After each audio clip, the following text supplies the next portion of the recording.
జర్మనీలో ఇంకొక విశిష్టమైన అంశం జరిగింది ఏంటంటే అక్కడ far right party, extreme rightist ideology అనమాట, ఏఎఫ్డి పార్టీ అంటాం, ఆల్టర్నేటివ్ ఫర్ జర్మనీ అంటాం అనమాట. చాలా కన్జర్వేటివ్ రైటిస్ట్ ఐడియాలజీ పార్టీ చాలా ఎక్కువ ఓట్ షేర్ గెయిన్ చేసుకుంది, 20% ఓట్ షేర్ గెయిన్ చేసుకుంది అనమాట. మనందరికీ తెలుసు ప్రపంచవ్యాప్తంగా రైటిస్ట్ పార్టీస్ గెలుస్తున్నాయి, కాకపోతే ఎక్స్ట్రీమ్ రైట్ కూడా ఓట్ షేర్ బాగా పెరిగిపోయింది అనమాట. ఫార్ రైట్ పార్టీ అంటాం ఏఎఫ్డి పార్టీని. మనం చూస్తే ఇటలీలో బ్రదర్స్ ఆఫ్ ఇటలీ పార్టీని రైటిస్ట్ పార్టీ, ఇప్పుడు జర్మనీలో ఏఎఫ్డి పార్టీ.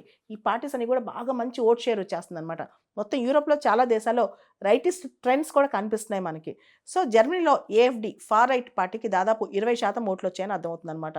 లాస్ట్ ఎలక్షన్స్తో పోలిస్తే దాదాపు ఈ ఫార్ రైట్ పార్టీకి ఓటింగ్ షేర్ డబుల్ అయిపోయింది. అయితే ఏఎఫ్డి పార్టీ ఏదైతే ఫార్ రైట్ పార్టీ ఉందో ఇది గవర్నమెంట్ ఫామ్ చేయకపోవచ్చు లేదా కోalitionలో ఉండకపోవచ్చు, ఎందుకంటే సెంటర్ రైటిస్ట్లకి ఫార్ రైట్కి చాలా అభిప్రాయ భేదాలు ఉన్నాయి కాబట్టి ఏఎఫ్డి పార్టీ కోalitionలో మెంబర్ కాకపోవచ్చు, ఏఎఫ్డి పార్టీ పూర్తి స్థాయిలో అధికారంలో ఉండకపోవచ్చు. అయితే భవిష్యత్తులో వచ్చే 1 or 2 yearsలో ఏఎఫ్డి పార్టీ మళ్ళీ ముందంజలోకి వచ్చే అవకాశం కూడా కనిపిస్తుంది అనమాట.